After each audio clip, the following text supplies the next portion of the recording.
Olá, companheiros, boa noite a todos. Cordiais saudações a todas as famílias aqui representadas. É com grande satisfação que na noite de hoje nós vamos abordar um tema bastante delicado. Eu peço a atenção de todos vocês, porque ele é do interesse de homens e mulheres. É de interesse geral. É sobre a questão do espírito numa dimensão feminina. Uma questão bastante difícil de ser compreendida. Até os dias atuais, a mulher vem sofrendo discriminações de todas as matizes, de todos os matizes, quer culturalmente, quer socialmente. E o que interessa, meus amigos, é que a posição da mulher na sociedade ainda precisa ser bastante discutida e repensada. É claro que, embora já tenhamos alcançados muitos avanços socialmente e culturalmente falando, mas ainda é um assunto bastante delicado. Na noite de hoje eu quero chamar a atenção de todos vocês para uma questão que é a existência do espírito. A mulher, portanto, o espírito numa dimensão feminina, e veja bem, é uma posição, é uma função, um estágio temporário, não é permanente. Então, o que é que se sabe? O que é que a doutrina espírita, ou que a filosofia espírita vem nos dizer sobre esta questão? É que é no espírito que radica o ser, a inteligência, a memória, o sentimento, sendo o corpo, veja bem, esta veste apenas uma veste temporária, e como espírito nós podemos reencarnar como homens, como mulheres, como brancos, como negros, amarelos, e em qualquer classe social e em qualquer nação. Olha que interessante, que interessante. Parece novidade, e para muitos nós acreditamos que ainda essa questão sociológica, esta questão, diríamos assim, filosófica, ela é ainda muito desconhecida, muito desconhecida. Quando Deus criou os espíritos, prestemos bem atenção, Ele não criou aqui um homem, uma mulher. A filosofia espírita, por isso que nós estamos colocando a mulher, não é, o feminino, né, numa dimensão espírita, né, porque nós vamos trazer esclarecimentos que esta filosofia nos traz para toda a humanidade, desde os meados do século XIX. Então, o que é que ela nos diz? Que Deus criou os espíritos simples e ignorantes. Simples e ignorantes. Não criou homem, mulher, macho, fêmea. Simples e ignorantes, destinados à perfeição, com esforços pessoais. Isso aí já é um ponto de partida bastante, digamos assim, digno, bastante alvissareiro e promissor. Olha que bendita consolação. Somos criados à imagem e semelhança de Deus. Quer sejamos homens, quer estejamos mulheres. Então fica aqui bem claro para o nosso começo de conversa. Então somos essencialmente iguais perante a lei. Então na essência nós somos iguais em direitos e deveres, porém temporariamente com funções diferentes. Então a lei divina, como nós já dissemos, que nos criou simples e ignorantes. Aqui vem uma questão, essa questão do gênero ou polaridade, macho e fêmea, é o que nos diferencia corporalmente, conforme as necessidades evolutivas de cada ser em particular. Mas vamos aqui reafirmar: somos essencialmente iguais perante a lei divina, em direitos e deveres. Então não tem ninguém melhor aqui do que outro, não é? Não tem ninguém melhor do que outro. Então nós temos necessidades evolutivas. Homens, ou seja, o espírito numa dimensão masculina, aprendendo com as funções do espírito numa dimensão feminina. E assim nós vamos trocando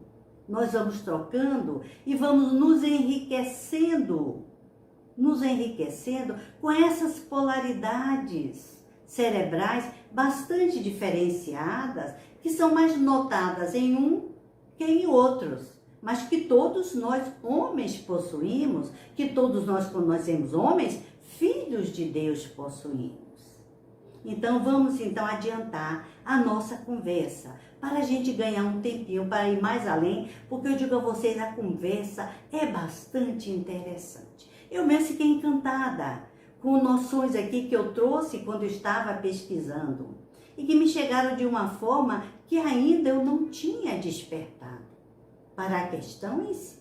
Por exemplo, lá na questão 822 do Livro dos Espíritos, pergunta o professor Hipólito Leon Denisard: sendo iguais perante a lei de Deus, devem os homens ser iguais também perante as leis humanas?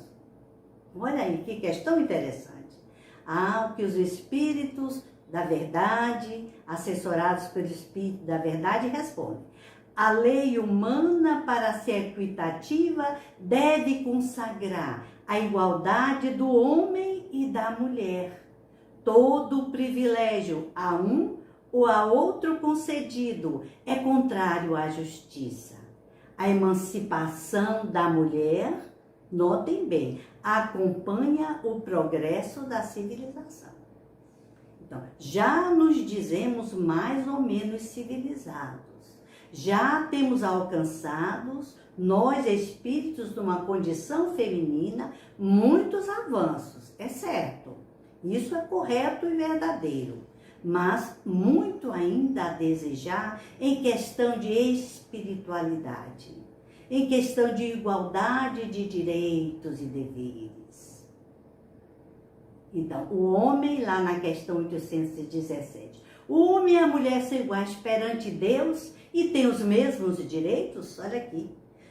Resposta: Deus não deu a ambos a inteligência do bem e do mal e a faculdade de progredir?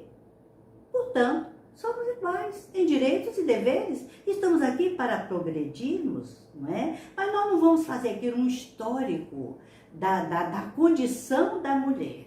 Porque aí muita gente já sabe, mulher não tinha alma, mulher era vendida como animal, como coisa, como objeto, desde os tempos de Jesus. Então vamos ver que coisa linda, o que vai acontecer. Então, do domínio, aí vem na questão 818, olha que interessante. Pergunta o professor Allan Kardec: de onde procede a inferioridade moral da mulher em certas regiões? A mulher é considerada inferior, moralmente inferior, não é? Olha que coisa aí, que até hoje ainda tem muita gente boa pensando assim, muita gente boa pensando assim. Então, respondem lá os amigos esclarecedores: do domínio injusto e cruel que exerceu sobre ela, uma consequência das instituições sociais, e o abuso da força sobre a debilidade. Entre os homens pouco adiantados do ponto de vista moral, a força é o direito.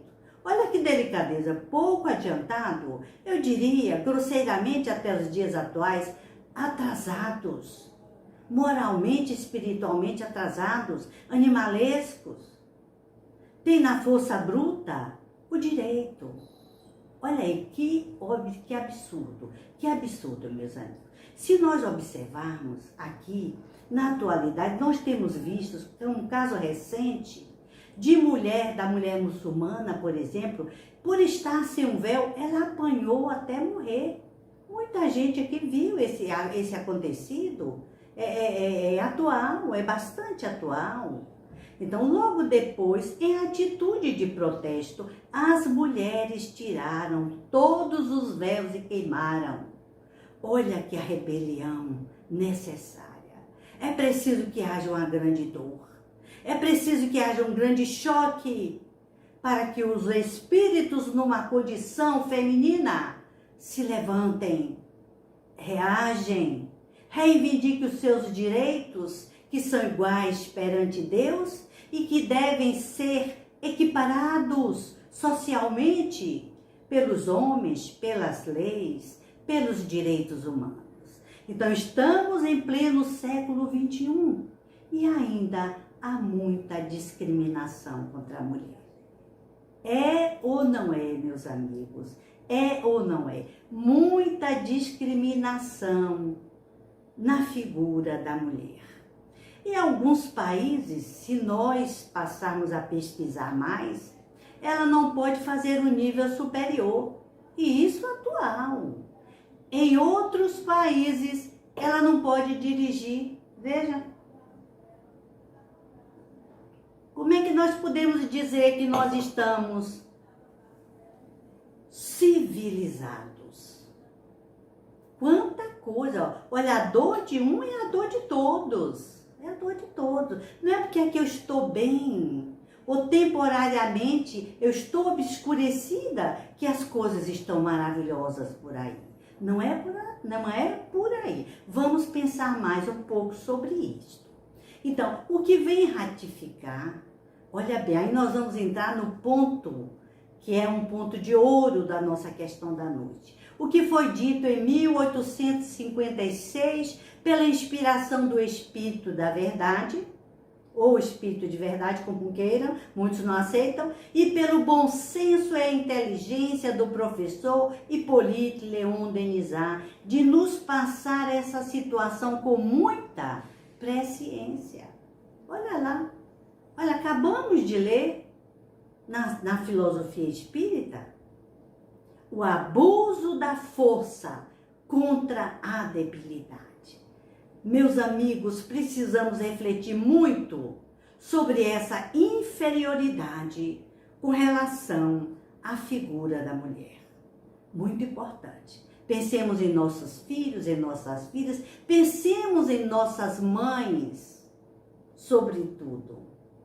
E vamos atentar para essa questão tão importante que é o espírito numa dimensão feminina.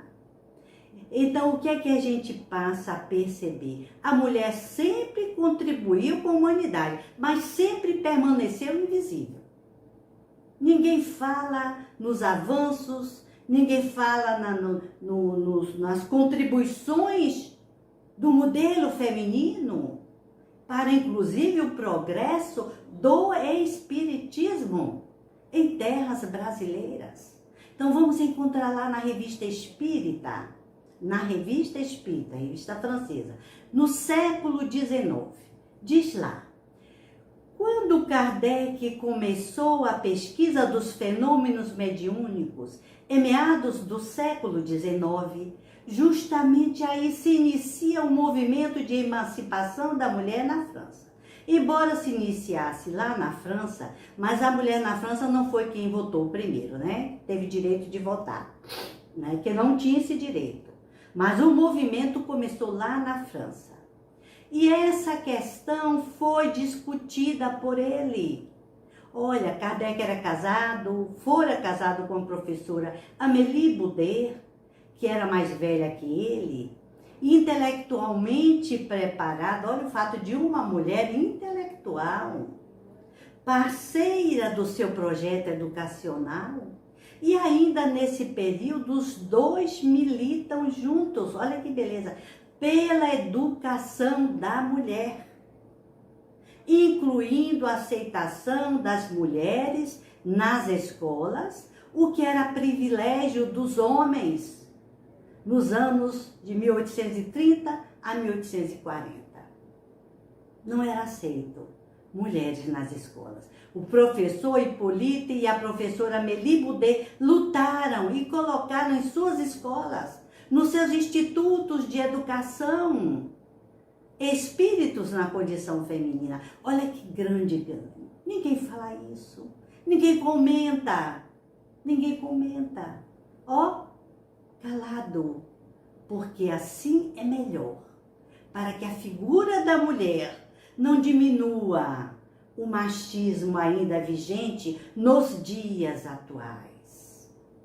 Que coisa, que coisa. Então, pesquisadores como Ana Brode vai considerar que todo o movimento espírita, eu estou fazendo aqui uma citação de uma citação, né? Todo o movimento espírita do século XIX como uma forma de emancipação feminina. Olha que registro bonito. Já que as mulheres não tinham voz na sociedade, passaram a tê-la através da mediunidade. Interessante, né? Muito interessante. Esse aqui é um fato bastante enriquecedor. Os médios que trabalharam com Kardec eram predominantemente mulheres. Por exemplo, Hermance de Faux teve uma grande importância no trabalho de divulgação, de organização e de codificação da doutrina espírita. Hermance de Faux era médium que servia, que atendia aos espíritos, passando as mensagens que vinham do além. Agora eu pergunto a vocês, meus amigos, será que esses espíritos, numa condição feminina, estavam aqui à toa, de brincadeirinha? Ou elas se comprometeram e vieram com a permissão divina colaborar com estes homens, espíritos numa condição masculina, para que as noções da espiritualidade, da vida eterna, enchesse a terra de alegria? Então, importante é que estas mulheres estão sempre anônimas, elas não aparecem. Amélie Boudet, Hermance de Faux e tantas outras médiuns que trabalharam nesse projeto da doutrina espírita, do Consolador prometido por Jesus. Então, foi justamente através da mediunidade, anote aí em seus caderninhos, que a mulher começa a sobressair. Nós vamos ver que até na atualidade é assim que as coisas vão acontecendo, mas permanecem no silêncio, permanecem na invisibilidade. Mulheres espíritas de vulto, ou seja, mulheres espíritos de vulto, que numa condição feminina, sobretudo aqui no Brasil, já que nós estamos falando, né, da dimensão da mulher, ou da dimensão da mulher espírito, não é só espírita, serve para todas as religiões, para todas as filosofias, para todas as civilizações. No Brasil, nós temos a figura notável da professora Anália Franco, nos anos de 1853 a 1919. Olha que calibre notável. Professora, jornalista, escritora, educadora e espírita, acolheu e profissionalizou mulheres, mães solteiras, que eram párias sociais, naquela época do virar do século XIX e século XX, que até hoje as mães solteiras estão sofrendo, até hoje as mulheres estão lutando nessa área de profissionalização, até hoje as mulheres lutam para criar os seus filhos, para educar os seus conceitos. Então, na época da escravidão, a professora Anália recolhia as crianças abandonadas através da lei do ventre livre, que se tornaram, entre aspas, livres. Ela recolhia essas crianças para educá-las. Fundou mais de 70 escolas, sobretudo no interior de São Paulo. E ninguém fala. e ninguém diz nada. Continuam invisíveis, ilustres desconhecidas. Mas precisamos socializar para que nós, mulheres, nos miremos nestes exemplos de coragem, de bondade, de amor. É preciso que nós, mulheres, passemos a desenvolver esse exercício de sororidade. Estamos umas ao lado das outras, juntas, colaborando, juntas, se ajudando mutuamente, para que o mundo seja melhor, para que outras tantas mulheres, ignorantes dos seus direitos e deveres, não sofram tanto. Por isso vamos esclarecê-las. Por isso vamos estar ao lado delas. Vamos dividir o nosso pão. Vamos dividir o nosso conhecimento. É assim que a gente pode ajudar as mulheres ainda esquecidas no anonimato da atualidade que vivemos. Então, nós temos uma doutrina imortalista, gente. Um Cristo Consolador. E como nos lembra Francisco Cândido Xavier, o Espiritismo é Jesus de novo, falando para o povo. Olha a figura feminil de Chico Xavier, mergulhado no exercício da mediunidade, trazendo esses espíritos ilustres. E vocês vão ver que foi Emmanuel que trouxe muitas mulheres, através da mediunidade de Chico, para fazer revelações importantíssimas.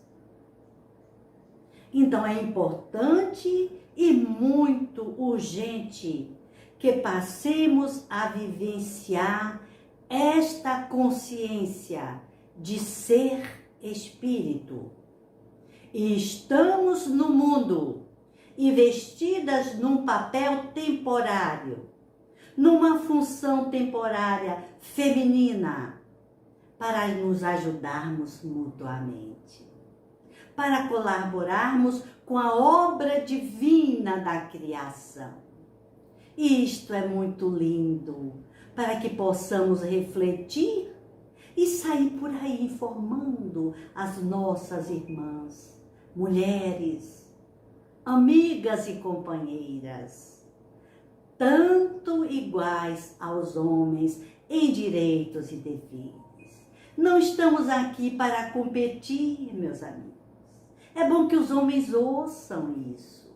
É bom que os homens venham para esta sala, para entender que este é o momento de darmos o salto qualitativo da cooperação e não da competição. Então, quando a gente vem no corpo de mulher, observe, ou num corpo de homem, nós não esquecemos o nosso aprendizado, pois eles ficam nas memórias que tivemos. Essas memórias são muito importantes e fortes, pois ao chegarmos no corpo físico, com o compromisso da evolução, nós não somos corpos, somos espíritos e temos muito o que aprender com as duas experiências, essas duas polaridades cerebrais, ora macho, ora fêmea, no trabalho infinito da criação de Deus aqui na Terra. Então a gente precisa perceber e estudar mais sobre essas polaridades cerebrais, estudarmos mais um pouco sobre pesquisas de reminiscências de vidas passadas.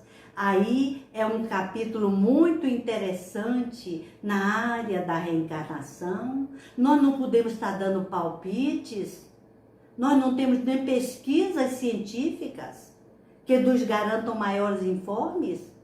E estamos aqui dizendo bobeiras, falando coisas, não é isso? Precisamos estudar e pesquisar esta questão de gênero, que está tão vulgarizada na atualidade, mas como mais um campo de pesquisas nessa linha palingenésica, ou seja, nessa linha reencarnatória tão pobre ainda de conhecimentos, de descobertas. Vamos avançar, vamos trabalhar com ética e respeito mútuo diante das escolhas vividas por cada um, quer seja macho, quer seja fêmea, quaisquer que sejam as escolhas dos nossos irmãos aqui na Terra, na sociedade. São escolhas pessoais de cada um e merecem ser respeitadas.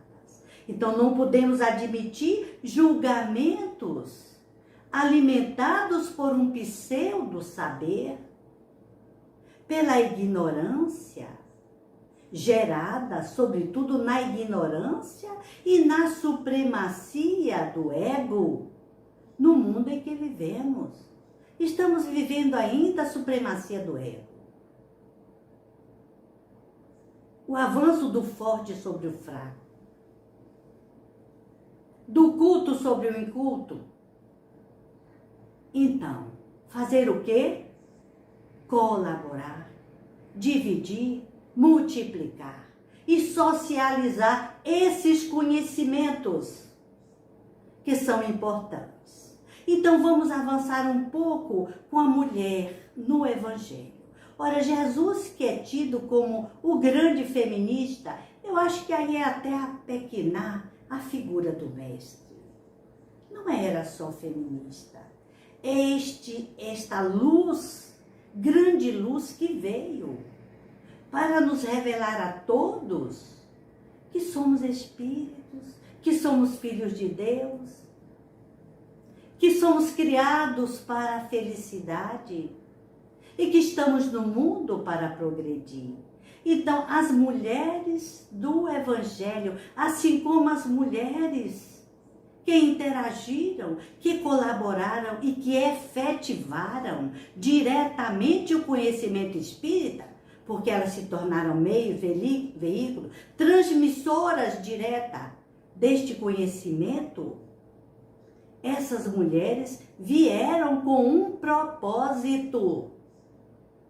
São conscientes, são espíritos conscientes e se propuseram diante de um processo reencarnatório a contribuir e ajudar aqueles homens que vieram, aqueles espíritos que vieram no corpo de homem, na concretização do Evangelho.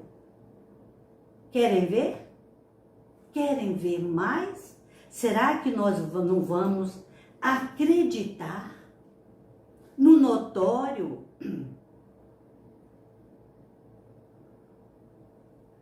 Não precisamos nem pesquisar muito. Este é um capítulo interessante. Por exemplo, Maria de Nazaré. Que foi Maria, mãe de Jesus? Esse espírito de grande elevação espiritual, meus irmãos, esteve com Jesus desde a concepção ao Calvário. Garantiu a reencarnação deste ser de luz. Será que Maria era um espírito inferior, como mulher? Um anjo em forma de mulher? Um espírito que dizem mais evoluído que o próprio Jesus? E veio o quê? Garantir o projeto divino que ele veio trazer sobre a terra. Foi até as últimas instâncias. Caminhou com João até o Calvário. E quando João dizia, mãezinha, não vamos. Não, João, vamos até lá. E chegou perto. E chorou lágrimas dolorosas, mas cumpriu com fé e com coragem. Humberto de Campos nos conta, e nós já colocamos aqui isso muitas vezes, que no momento da desencarnação de Maria, Jesus se ajoelha e agradece por ela ter amparado a sua missão desde o ventre até o Calvário. lá na primeira igreja de Éfeso, fundada por João Evangelista. Minha mãe, meu pai quer que seja nos céus a rainha dos anjos. Até hoje, eu digo isso para vocês também como médium, que nós estamos recebendo notícias que foram trazidas por Ivone Pereira, por espíritos que passaram pela psicografia mediunidade de Chico Xavier, que devem determinadas regiões do umbral, nós nem dizemos dos infernos, só se abrem, só tem permissão de serem visitadas com a concessão e o beneplácito sublime de Maria de Nazaré. Está aí os espíritos, como Celina, adiantando-se na falange desses espíritos samaritanos do bem. E nós continuamos ignorantes. Continuamos ignorantes. E com esta ignorância, infelizes, muito infelizes. E o que é pior, esquecemos dos nossos modelos. Maria de Madalena, quem nunca ouviu falar de Madalena? Conhecida como? Como a pecadora, a mulher possuída dos 7 demônios. Mas que conversa é essa? Maria de Madalena foi uma das primeiras apóstolas de Jesus. Maria de Madalena, como tantas outras mulheres, como a mãe de João Evangelista, a mãe de Tiago, que era mulher de Zebedeu, esqueci agora o nome dela, foram juntos com Maria, junto com aquela que foi curada da hemorragia, Berenice. Ele virou-se para Berenice no momento da sua morte e disse: eu não me esquecerei de ti, mulher. E Berenice foi uma seguidora apóstola de Jesus. Outra apóstola de Jesus desconhecida. Ninguém fala. Só fala na mulher do poço, na mulher que tinha sede. Fotina não era só mulher que tinha sede? Fotina continuou evangelizando no apostolado de Jesus Cristo e foi considerada na região de Siquém como a iluminadora. A iluminadora. Quem diria? Mulheres esquecidas e ausentes. Simplesmente mulheres. Então, veja bem, Madalena foi escolhida por Jesus para levar a grande mensagem.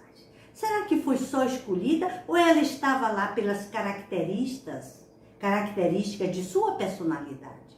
Porque ela foi a única que acreditou, que teve fé e permaneceu. Jesus disse: retornarei no 3º dia. E ela estava lá até o 3º dia. É a mensageira da esperança. Gente, essa mulher foi uma apóstola, porque Maria era uma empresária, dona de uma grande frota pesqueira, na cidade praiana e pesqueira de Magdala, também chamada de Migdol, considerada astuta e inteligente ao lidar com os homens. E tudo isso amedronta, porque as mulheres inteligentes, elas ainda são ameaçadoras. E os homens ainda ignorantes, não todos, eles têm medo. E eles mantêm o distanciamento necessário. Olha os cargos, olha as diretorias. Vocês já viram quantas mulheres nas casas espíritas fazendo milagres? Mulheres corajosas na administração. Não é? Então, vocês podem observar. Maria escreveu o Evangelho de Maria de Madalena. E esse Evangelho foi destruído. Dizem alguns informes históricos, inclusive de estudiosos e pesquisadores na atualidade, vocês podem encontrar lá na internet, pesquisem lá e vejam sobre o Evangelho de Maria de Madalena, que ela construiu e trabalhou esse Evangelho com um dos apóstolos, que não sei se me falha a memória, se foi André ou se foi Filipe, foi um desses apóstolos, que ela trabalhou e socializou o conhecimento cristão naquela região onde ela se encontrava.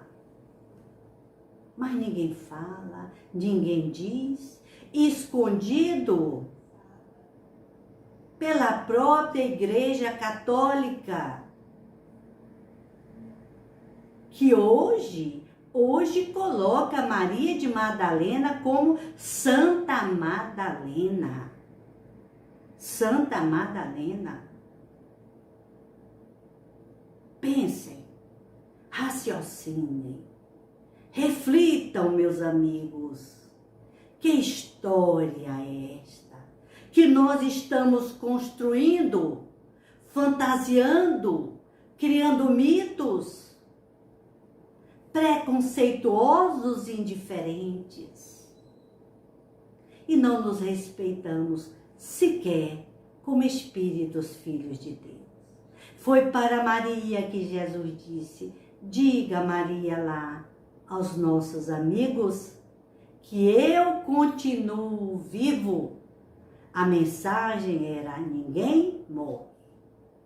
Então, esse preconceituoso histórico, o Evangelho de Maria existiu, que é considerado como outros evangelhos, o de Judas, o de Tomé, como evangelhos apócrifos.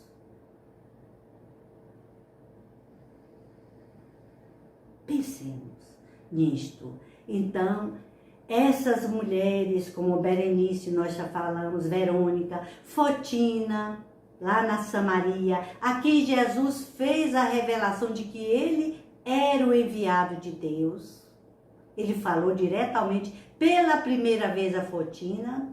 Tem outra citação que ele fala, se não me falha a memória, eu fiz aquele trabalho Meditando com Jesus, numa cura de um cego também, mas em primeira mão foi a Fotina. Porque ela perguntou, ela quis saber, é do espírito feminino. Essa paixão, esse interesse, é do espírito feminino, essa fascinação, esse encantamento, essa amorosidade perene. Joana de Cusa, esposa de um político romano de Cusa, professora, competente, muito influenciou a política romana. Foi queimada viva junto com seu filho. Outro adendo muito importante. E as mulheres que acolheram Paulo de Tarso na fundação das igrejas, o que permitiu que Paulo escrevesse as suas epístolas e cartas. Vocês notaram como Paulo se refere com carinho às mulheres do Evangelho, aos casais que os acolheram, né? Todas elas trabalharam na construção das igrejas, revelados lá por Emmanuel, através da mediunidade de Chico Xavier. Lídia, como Lídia em Filipos, lembram-se de Lídia na Carta da Alegria, na Carta aos Filipenses? Passem em revista essas noções de imortalidade e de fé.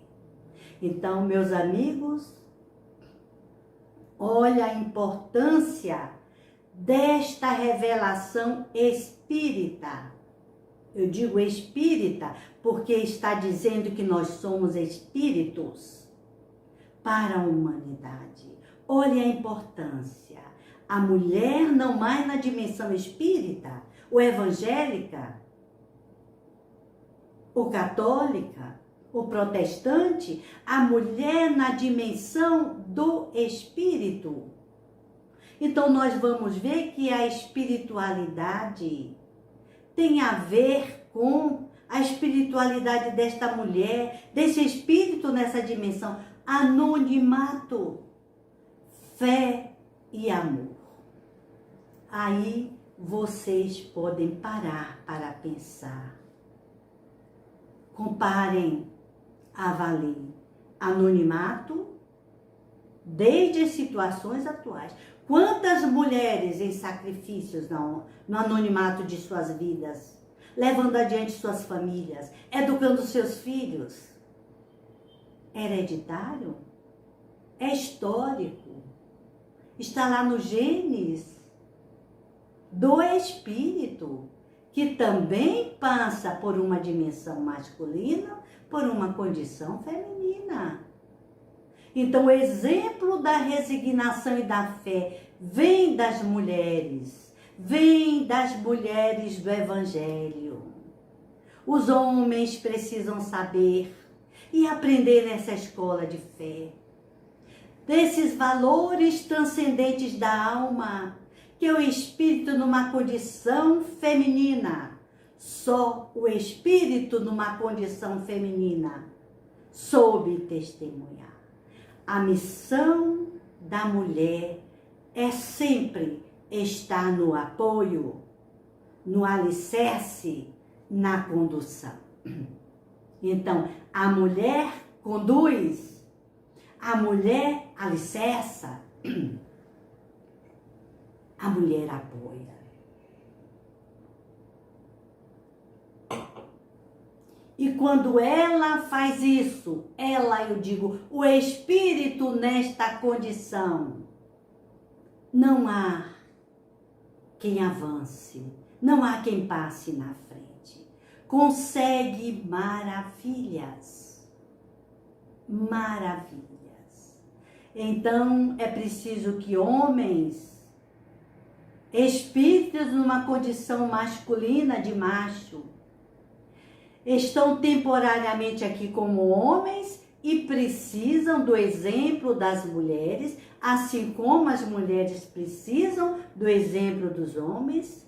E é preciso, gente, que comecemos a repensar, homens e mulheres, nessa nossa estadia no mundo, aqui como espíritos, filhos de Deus, com os mesmos direitos e deveres. É preciso que passemos a compreender para que possamos avançar na senda do progresso humano. E precisamos estar atentos e evitar a competição, a disputa, a supremacia do ego, o exercício do forte sobre o fraco. Pratiquemos mais sororidade entre nós. Mulheres ao lado de outras mulheres, vivendo sem competir, ajudando umas às outras a crescerem como espíritos que somos. Lembremos ainda que quanto mais adquirirmos conhecimento, mais seremos provados. E aqui nós vamos repetir, a prova é a validação desse conhecimento, não é castigo. De fato, tem a ver com esta aferição de valores na área do conhecimento, na área da evolução da moralidade. A quem muito foi dado, muito será pedido. Mulheres de fé, mulheres e homens de coragem sensíveis ao amor e aos ensinamentos de Jesus. Tracemos em nossas vidas dias melhores. Ensinemos aos nossos filhos, aos nossos netos, porque se já compreendermos esta nossa condição de espírito, já temos ganho toda uma encarnação. Vivemos e vivamos sempre, todos os dias, com essa mensagem de Jesus. A quem muito foi dado, muito será pedido. E se você tem de vida, multiplique, socialize. Passe adiante essa mensagem que nós estamos trazendo para você. E se você gostou, dê o seu like, compartilhando, se inscrevendo no canal. Vamos nos unir, vamos nos abraçar como irmãs em Cristo Jesus, como filhas e filhos de Deus. Que Deus nos abençoe a todos. E agora eu convido vocês para fazermos um momento de irradiação na hora da Santíssima. Vamos orar com esta que é a Mãe, a intercessora, mediadora entre os céus e a terra, diante de Deus, de Jesus e dos homens. Que Nossa Mãe Maria Santíssima abençoe o seu lar, a sua vida, a sua família, todo o seu projeto de vida. Paz e luz sempre. Que assim seja.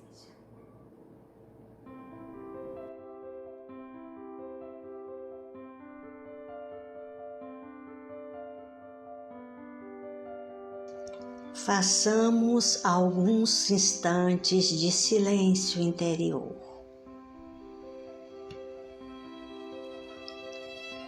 Acalmando a nossa mente, nosso coração, e envolvidos pelas vibrações superiores, os nossos guias espirituais, orientadores da humanidade. Vamos nesse instante somente agradecer. Acompanhemos as vibrações harmoniosas e belas do Espírito Bittencourt Sampaio, numa súplica à Mãe Santíssima. Anjo dos bons e Mãe dos pecadores, enquanto ruge o mal, Senhora, enquanto reina a sombra da angústia, abre o teu manto, que agasalha e consola as nossas dores. Nos caminhos do mundo, há treva e pranto, no infortúnio dos homens sofredores, volve a terra ferida de amargores, o teu olhar imaculado e santo. Ó Rainha dos anjos, meiga e pura, estende tuas mãos à desventura e ajuda-nos ainda, Mãe piedosa. Conduze-nos às bênçãos do teu porto e salva o mundo em guerra e desconforto, clareando-lhe a noite tormentosa. Gratidão, sempre gratidão.